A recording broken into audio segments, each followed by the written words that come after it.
Hey everyone, happy Monday. Coming at you from my house today because I have a lot of stuff to do around the house today.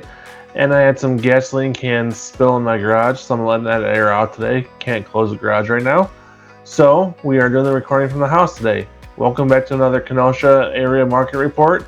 I have buyers, sellers, and investors just like you reaching out to me every single week as to how they can buy, sell, and invest here in the Kenosha area. If you have any questions about buying, selling, or investing, please reach out to me. Happy to help out any way that we possibly can. Now let's jump into this week's market report and see what the Kenosha area market is doing. Let's see if I can get this right the first time. It is almost right the very first time. I had to search for it though. So as usual here, I have not really looked at these numbers closely. This is the first time I'm really going through these numbers with you guys. But we are looking at the market action index number here. That's 65 this week. 65 this week. It was at 62.4, so they will round down to 62 last week. So up to 64.5, so up to 65 this week. So another jump of 3 points this week. So let's try and figure out why it jumped up to 65 this week.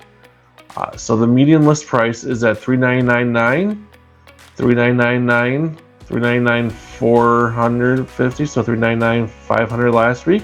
So not really much of a change here, a $500 decrease. Pretty much the same though. I wouldn't really call that an increase or a decrease. It's pretty much flat. I would say that's exactly the same, negligible change there. The median price of new listings, so everything that new came out of market, is at $288,500. $299,900 last week, so $300,000. So not much of a change there either. That's pretty flat. So prices are holding pretty strong here in the Kenosha area. So what does that tell us? That tells us that prices in the Kenosha area are kind of flattening out. That's good for buyers. That means that buyers are getting good deals on houses. That means that prices are finally coming back down here to planet Earth here. They're not sky high. As for sellers, it means that sellers aren't getting record prices anymore. I mean, some sellers are. I'm still seeing multiple offers. I'm still seeing sellers getting over asking price for their houses. But it just means that prices are finally starting to come back down a little more to a little bit more to normal range here, which is good. We like to see prices back to normal range because we don't like to see prices all over the place for buyers and sellers. So we'll see what prices do the next couple weeks. Price per square foot is at $216, down a little bit from $222.5 last week. So it's following the price trend of the median list price and the median list price of new listings. So average days on market actually went up a little bit, up to 108, up from 98. And the median days on market is up from 14 up to 21. So those both went up.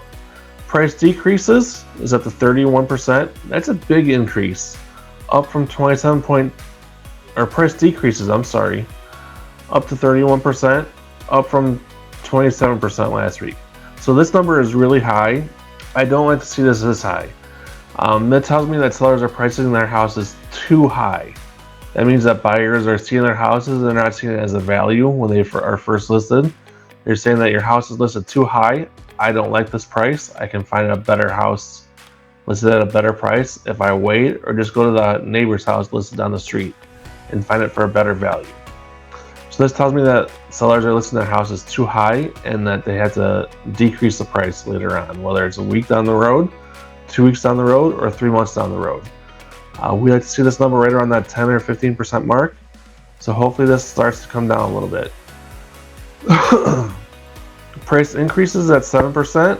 Ideally, this would be at 0%, but it's at 7%, up from 4% last week. Why this is up so high at 7%, I honestly don't know. I have seen a couple of houses that have shown a price increase this past week. I honestly don't know why the price increase. What's up with that? I don't know why the realtors are increasing the price after they're listed. I don't know if the seller's calling them and saying, hey, my house is listed too low. You know, my neighbor's house on the road sold for this price, I need to increase the price of my listing all of a sudden. That could be the reason. It might not be the reason. I don't know what's going on with price increases, but it's up to 7% this past week. Relisted is up to 18%. Close to the mark that I like to see. I like to see that's right around that 10 to 15% mark. So not too far off that mark that I like to see. So 18% is pretty good. I'm not going to complain about that really. Inventory is on to 45, down from 54 last week. So inventory is down a little bit. I like to see inventory continue to trend upwards, but like I said last week, we'll probably see the inventory stay right around this, probably right around this 50 to, I would say 50 to probably like 100 mark over the next few weeks, over the summer mark here. Summer will probably definitely heat up. I've definitely seen more listings coming on the market over this past week as we head into May. We'll probably see that continue to happen as we get closer to, what is it? Is it Memorial Day in May? Yes, it's Memorial Day. So as we get closer to Memorial Day, we'll probably see more and more listings come on the market as we get closer to the end of school. As we get into June and July, we'll probably see even more and more listings coming to the market as sellers get that itch to sell their house. Median rent still holding strong at $2,000 a month. Then again, that market action index number is at 65. The chart is still at the median list price of, you can just see it. It's starting to level off a little bit here. I don't know what will happen. My guess is that it'll probably level off over the next few weeks here, just because we are heading into summer markets. Buyers, I think, are tired of paying these outrageous prices. That's what I'm hearing from my buyers anyway. They say, you know what? Excuse me. They tell me, you know what, Chad? I'm not going to pay these outrageous prices. I refuse to pay over asking price. I'm only going to pay what I think the house is worth. If I feel like the house is worth $20,000 under asking price, that's what my offer is going to be. So I feel like that the price of new listings and the list prices are going to stay about the same, because I feel like buyers are just going to stop offering over asking price going into summer. But I could be wrong. You know, there are a lot of quote-unquote desperate buyers out there that are looking to buy houses. They just want to be in houses really badly. I have a couple buyers that are like that also, that are willing to pay over asking. So I don't know what will happen. We shall see what will happen as the summer progresses. Like I always say, nobody has that crystal ball, but my suspicion is that we'll probably see this line kind of flattening out as the summer goes on. But typically in the summer we see prices spike up, so that could also happen. I honestly have no idea. The market is always a wild card. Here's the market segments, what was listed and what was sold over the past week. Then the days on market. So again, the days on market is from the day that it was listed to the day that it closed. So that's why this is a lot higher from what you'll see most realtors quote, you know, on the days on market. Because the MLS quotes the days on market from the day that's listed to the day that's under contract. What I find interesting is this. This is kind of like the middle ground here. It's only 7 days from the day it's listed to the day it's sold. So you probably have a lot of cash buyers buying up these houses right here. These houses and then the lower tier houses. These are kind of like the investor special houses right here. These two lower tier houses. You probably have a lot of cash buyers buying up these houses. And a lot of buyers with loans buying up these houses. These are definitely the luxury houses, the $500,000 and up.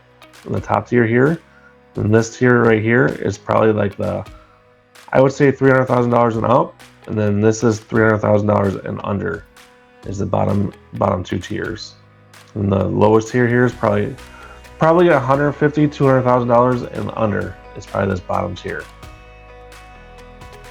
So that's the market report for this week.